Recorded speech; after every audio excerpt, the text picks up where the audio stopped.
I'm going to stitch this up later. Let's just get on with it.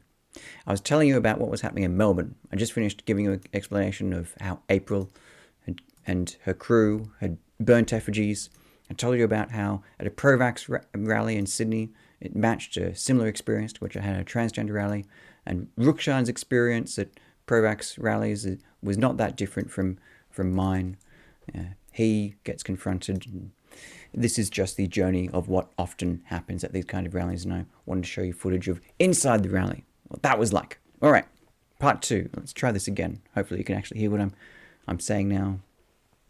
Back to the chant inside one of these rallies, which was one of the more unusual that I've ever heard, and I'm going to make you sit through a minute of this, not because of the language that was used, but because of the passion of what was being said, and that's what surprised me.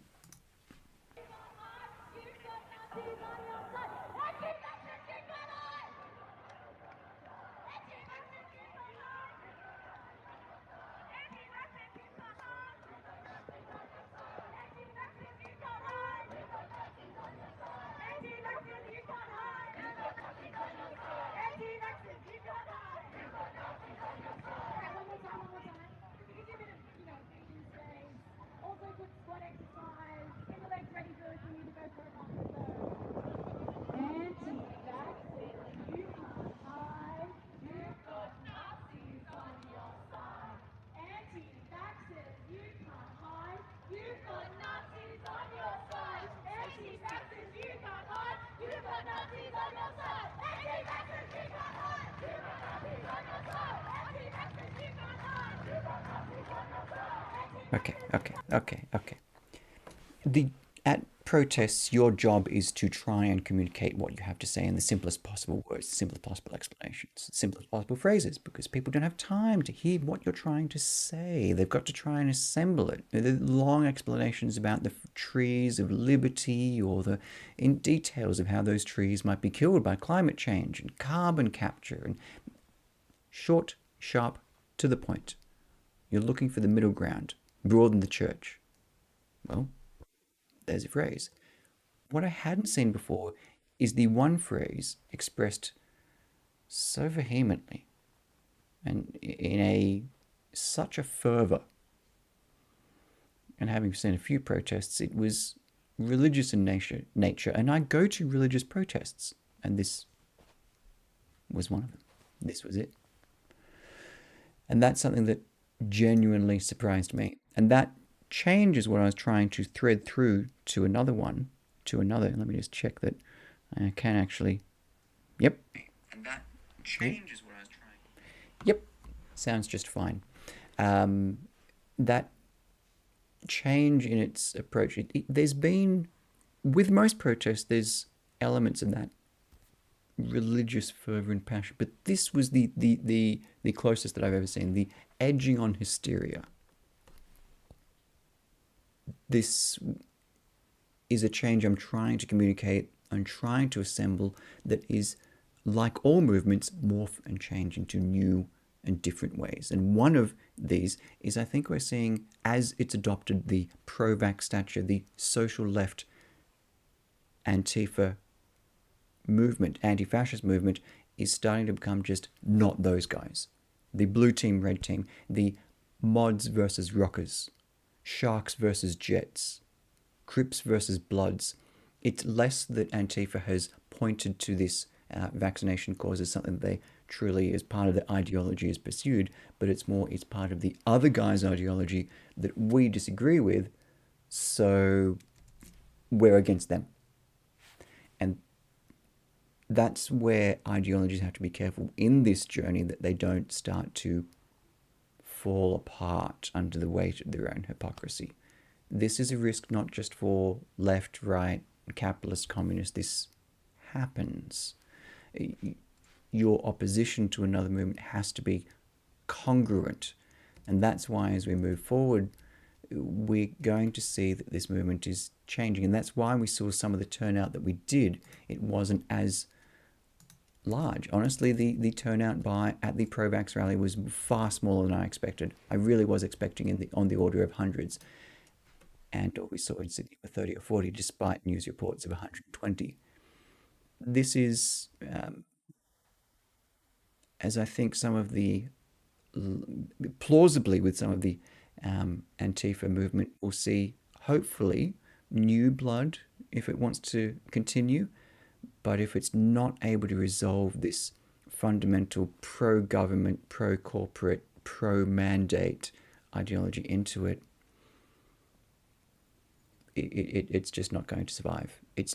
I struggle to see how outside the most fervent supporters of it, which we're seeing here, and that might be it, is that it only survives on without the broader based support.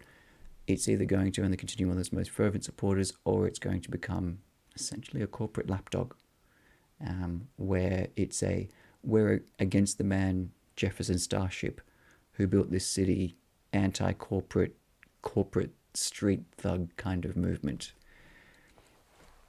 Previously, as much as you may look at some of the anti-fascist ideas and say, oh, it didn't make sense, when the game's rigged, why play the game? Flip the table over.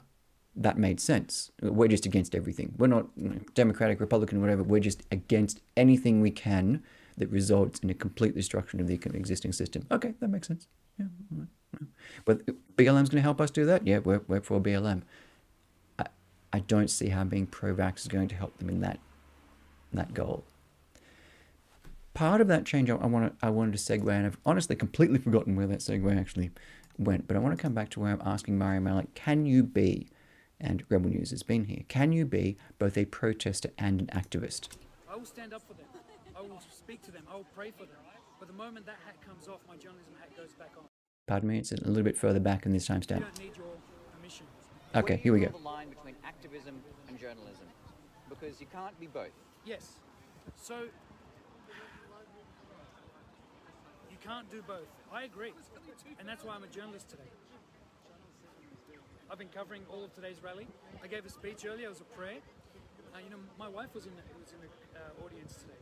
I had many friends and many family members in the audience today. I will stand up for them. I will speak to them. I will pray for them. But the moment that hat comes off, my journalism hat goes back on.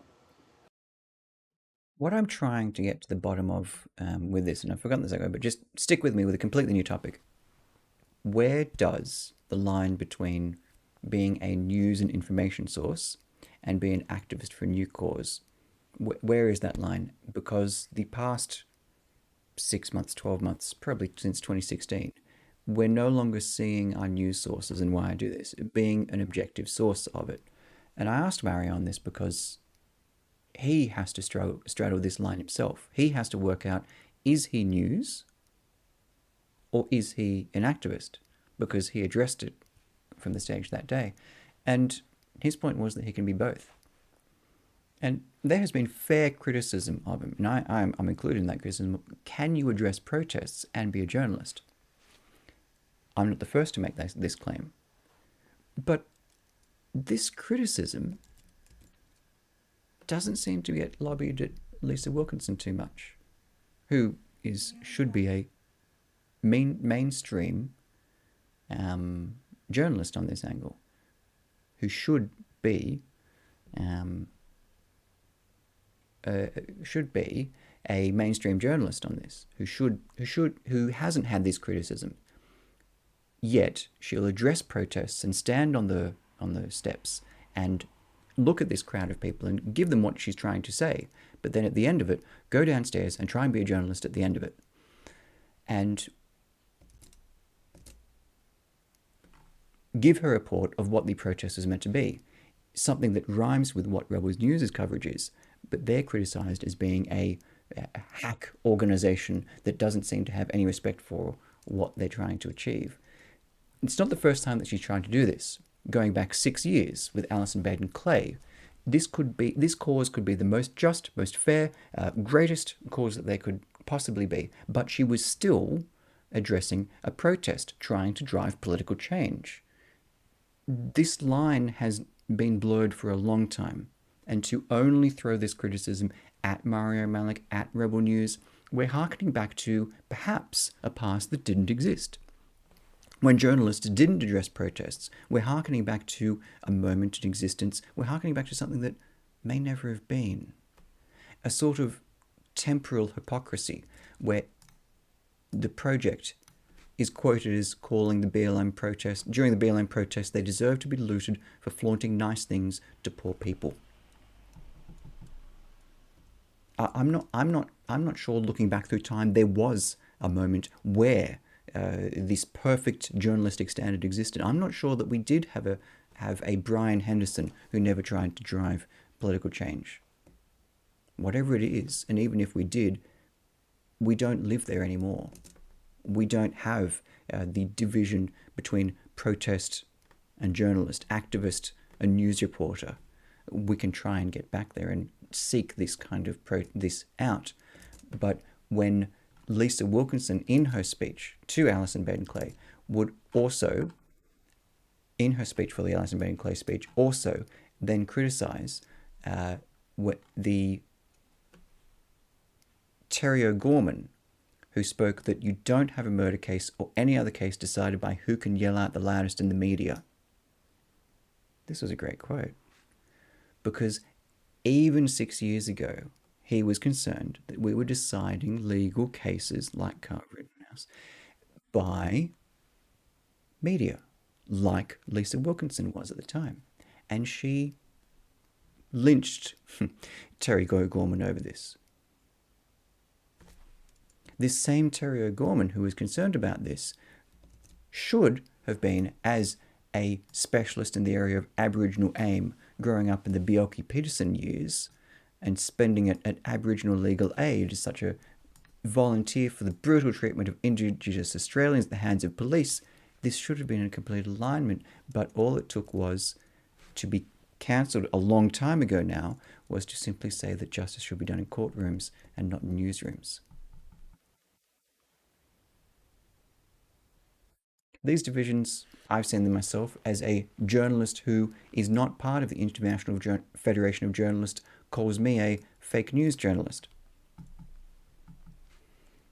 Increasingly, what we're seeing in our news is activism. This is activism. Mario Malik is activism. Rebel News is activism. The Project is activism. Channel 10 is activism. It's all activism because everything's now political. Everything now has a purpose, a cause.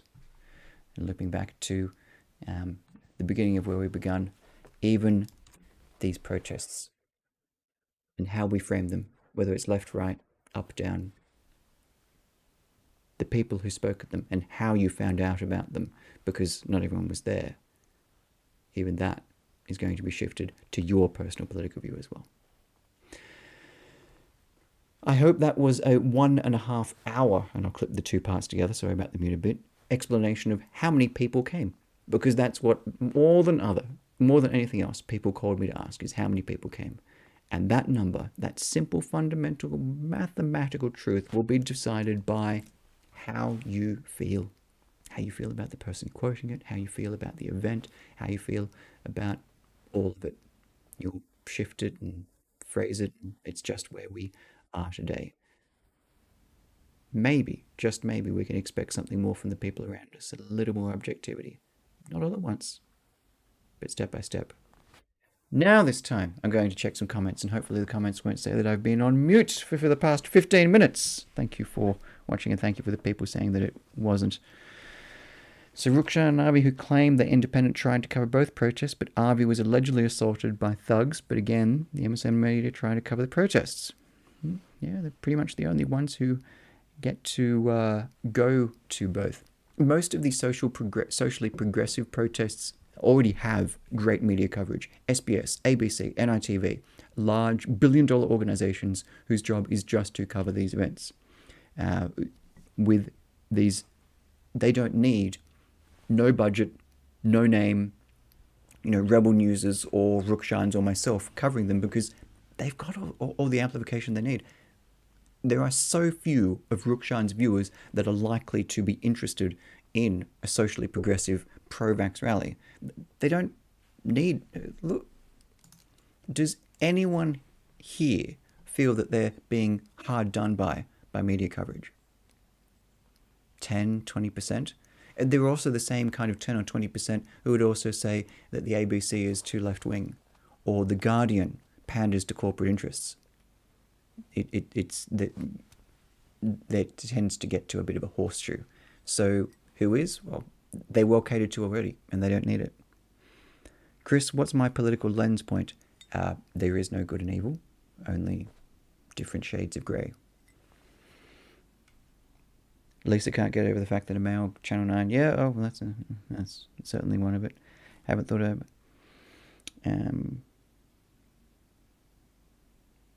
Yeah, of course I'm doubling up on some things. I had a great narrative. I knew what I was going to talk about for about 45 minutes, and then I muted myself for 10 minutes of it. And now I have no idea what I'm trying to say. I don't know what I'm trying to say. Let's go back through some more of these. Yes, everyone can hear me good. Great. Thank you. Thank you for people continuing to reiterate that. Although I should have looked before it was 10 minutes before it was that. Why isn't the native flag being flown in Melbourne much? Actually, that's a good point. At the Pro-Vax rally in Sydney, there was a native Aboriginal flag everywhere. Honestly, it came across more as a land rights protest than anything else. But there must be and always was, always will be. I'm confident that at some point there would have been a welcome to country.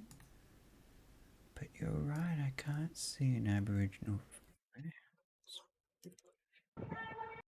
Most unusual not to see an Aboriginal flag. Or, there you go. Great point.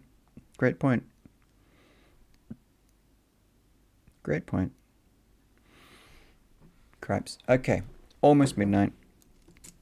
If there are some further comments, I'll comment on them later. Sorry about the disjointed part of it. I wanted to give you my thoughts after yesterday that I compiled where it was. So, all right, I'm going to wind it up at that.